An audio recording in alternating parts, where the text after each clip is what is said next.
ultrastructure of the renal corpuscle. This is the schematic diagram showing the Bowman's capsule, and you can see this is the afferent arteriole, this is the efferent arteriole, this is the tuft of capillaries, that is the glomerulus. This is the parietal layer of the Bowman's capsule, this is the visceral layer where you can make out the podocytes. Then we have to learn about the mesangium, we have to learn about the glomerular basement membrane and the filtration barrier, and we have to learn about the juxtaglomerular apparatus. So coming to mesangium, mesangium is a space between the glomerular capillaries. These are the glomerular capillaries. The space between the glomerular capillaries forms the mesangium, and it consists of mesangial cells and mesangial matrix. The function of the mesangium is it provides structural support to the glomerulus and helps in the removal of debris in the glomerular basement membrane by phagocytosis. So it provides structural support to the glomerulus. Then coming to mesangial cells, this dark brown color that is shown, that is the mesangial cell, and this light brown that we can see is the mesangial matrix.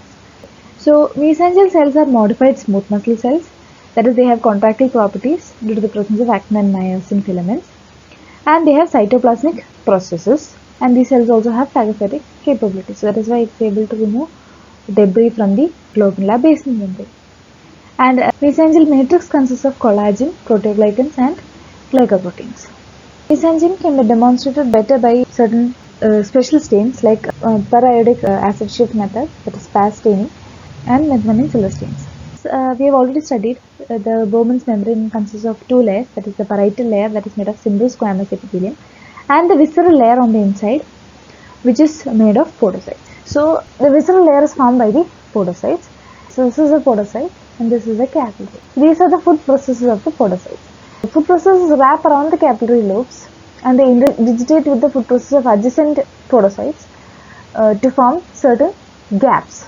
And the openings that are seen between the food processes are called the filtration slits, and it is about 30 to 40 nanometers width.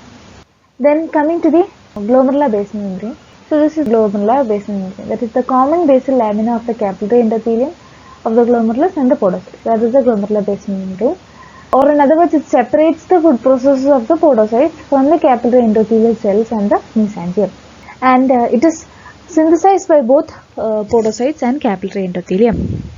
The glomerular basement membrane acts as a filtration barrier. The capillary wall is not completely surrounded by the glomerular basement membrane. The glomerular basement membrane surrounds only part of the capillary wall which is not in contact with the mesangium. Glomerular basement membrane also can be demonstrated by periodic acid shift method and methylamine silver stains.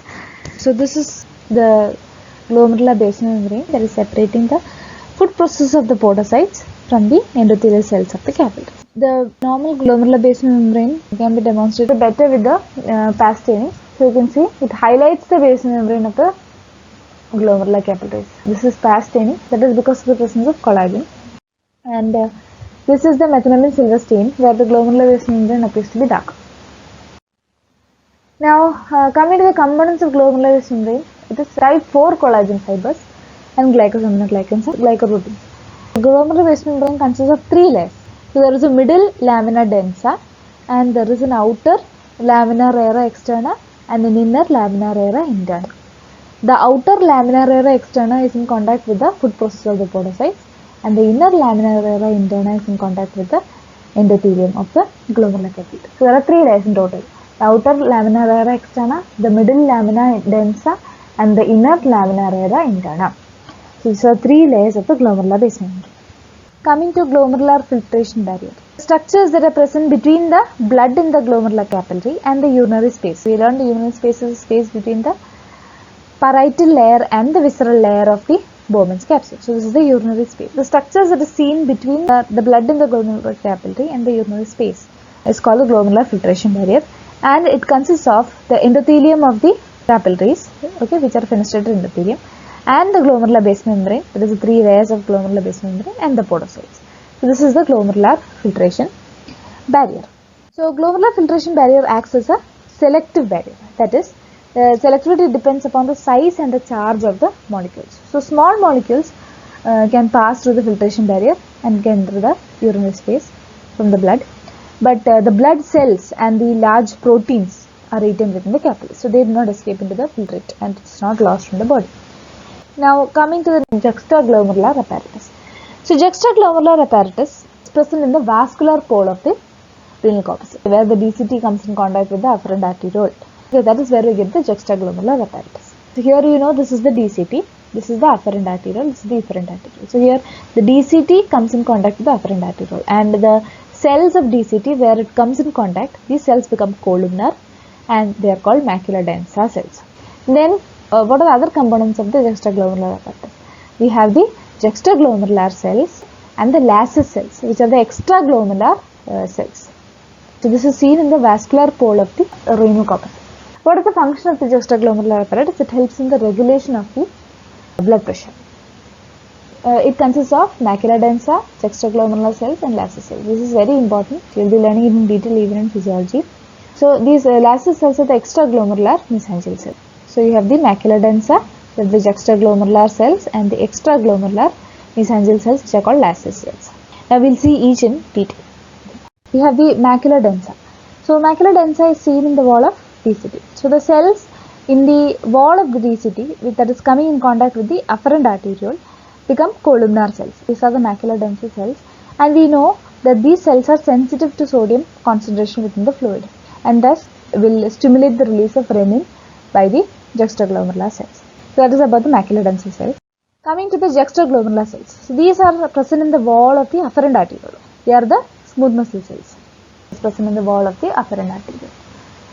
And the function of juxtaglomerular cells is to produce renin. Okay, that is very important. Then we have the Lassus cells, that is the group of cells that are present close to the macula densa between the afferent and efferent arterioles. So these are the extraglomerular mesangial cells, which are called Lassus cells. So these are the components of the juxtaglomerular apparatus. So you have the macula densa that is seen in the wall of DCT. We have the juxtaglomerular cells that are seen in the wall of the afferent arteriole and it produces renin, and Lassus cells, that is the extraglomerular mesangial cells that is seen between the afferent arteriole and efferent arteriole. So how does the juxtaglomerular apparatus help in regulating the blood pressure? That is by the renin-angiotensin system. So when there is reduced blood pressure or when there is low sodium concentration in the fluid in the DCT, what happens? That is sensed by the macula densa cells. So that will stimulate the juxtaglomerular cells to produce renin. And angiotensinogen is a protein that is present in the liver that is converted into angiotensin 1 by renin. And angiotensin 1 is acted upon by angiotensin converting enzyme that is released by the endothelial cells of the capillaries in the lungs to form angiotensin 2. And angiotensin 2 in the adrenal cortex, that is zona glomerulus of the adrenal cortex, will form aldosterone. And aldosterone, when it reaches the DCT, it helps in the reabsorption of sodium and water. So you know the function of DCT is the reabsorption of sodium and water under the effect of aldosterone. So what happens is the blood pressure and the blood volume will be increased. So that is how it helps in regulating the blood pressure. The cells of the macula densa senses the sodium concentration and regulates the release of renin, regulating the activity of the juxtaglomerular apparatus. Next, moving on to the blood supply of the kidney. So you know kidney is one of the highly vascular organs in the body. A cast that has been made of the renal blood vessels, or the renal arteries. You can see how immensely vascularized the organ is. Coming to the blood supply, renal artery enters the kidney through the hilum and it divides into several branches and forms the interlobar arteries between the renal lobes. You learn one renal lobe is a pyramid plus the cortex that overlies it. So this is one renal lobe. So it divides into interlobar arteries, and this interlobar arteries will ascend between the pyramids towards the corticomedullary junction. At the corticomedullary junction, the interlobar arteries will divide to become the arcuate arteries, which runs over the base of the pyramid. And the arcuate artery gives rise to the interlobular artery. So we learned this is one renal lobule. Okay, so these arteries are going to be called interlobular arteries. It is present in the cortex on either side of the medullary rays, and it gives afferent arterioles. So these interlobular arteries will give afferent arterioles to the glomerulus. That is going to form a tuft of capillaries that is called glomerulus, and they will form the efferent arteriole, and they are going to form the peritubular plexus around the PCT and DCT, and then they will form the interlobular veins, which will become arcuate veins, interlobar veins, and renal veins. So that is the blood supply of the kidney. The renal artery is entered through the hilum. It is dividing into interlobar arteries. This is the interlobar artery that is passing between two pyramids. And at the corticomedullary junction, it is dividing into arcuate arteries at the base of the pyramid. And these are giving rise to the interlobular arteries. These are the interlobular arteries which gives the afferent arteriole, forms the glomerulus, forms the efferent arteriole, forms the peritubular plexus around the PCT and DCT, forms the interlobular veins, arcuate vein, interlobar vein, and then finally the renal vein. So what is vasa recta? Efferent arterioles of the juxtamedullary nephrons will form straight capillaries which is extending into the medulla, and they are closely associated with the loops of Henle. So these straight vessels are called the vasa recta, and they are going to drain into arcuate veins. So this is one thing which is seen in the medulla. Vasa recta is located in the medulla. So now we'll just quickly revise what all are we going to draw. So this is how it looks under the microscope. Okay, this is the part of cortex. It can be seen. You can see the renal corpuscles. You can make out the urinary space. You can make out the coils of the PCT and DCT. And what is this? These are the faintly staining, the collecting ducts and tubules, and the straight parts of nephron. So these are the medullary rays, and this is the blood vessel. So this is how the cortex of the kidney will look. So this is a schematic diagram. You can see this is the cortex, this is the medulla, and this is the medullary rays which extend into the cortex, which consist of the collecting ducts and tubules and the straight parts of nephron. They are more pale staining as compared to the rest of cortex. And the rest of cortex, we will see the blood vessels, interlobular vessels, we will see the renal corpuscles, the PCT, DCT. So these are the medullary rays. So if you were to take a section like this, how will it appear? So this is pretty much section you have to draw. Also you have to include the capsule. So you have to show a part of cortex, you have to show a part of medulla, and maybe you can even show a medullary ray extending into the cortex. So this is the renal corpuscle. Can you make out the parietal layer of the Bowman's capsule, which is simple squamous epithelium? This is the glomerular tuft of capillaries, again lined by simple squamous epithelium. These sections are the sections of the PCT. So you draw simple cuboidal epithelium with brush border. The brush border you can make out under high power only. And this is the DCT, which are pale staining compared to the proximal convoluted tubule. So the proximal convoluted tubule have smaller lumen. The distal convoluted tubule have larger lumen. They are darker staining, whereas distal convoluted tubules are pale staining. You can draw a distal convoluted tubule close to the renal corpuscle. You can even show the afferent arteriole. But macular densa can be seen only in high power, so that you need not show. Then we have to show sections of the loop of Henle. So this thin squamous lined structures are the thin segment of the loop of Henle. So if this is the thin segment, this is the thick segment. Then you can show the pale staining, collecting tubule, the collecting duct. So let's revise. This is the renal corpus. This is the proximal convoluted tubule. This is the distal convoluted tubule. Look at the difference in staining. This is simple cuboidal epithelium with no brush border. This is the thin segment of the loop of Henle. This is the thick segment of the loop of Henle. This is the collecting tubule, which is lined by simple cuboidal epithelium. This is the collecting duct, or the ducts of Bellini, which is lined by simple columnar epithelium. And of course, you draw blood vessels in between. It's representing the interlobular vessels, and the medulla it is vasa recta. These represent the vasa recta. These represent the interlobular vessels. If we look under high power, what all are we going to see? This is the proximal convoluted tubule. You can make out the brush border, smaller lumen, darker staining, brush border. DCT, they are larger lumen and more pale staining as compared to the PCT. And this is the macular densa cells, the columnar cells of DCT in contact with the afferent arteriole. This is the afferent arteriole.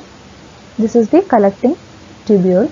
Under low power, this is how we can see. You can see the capsule, you can see the cortex. You can even appreciate the medullary rays in between. This is the renal corpuscles, and the sections of PCT and DCT can be seen.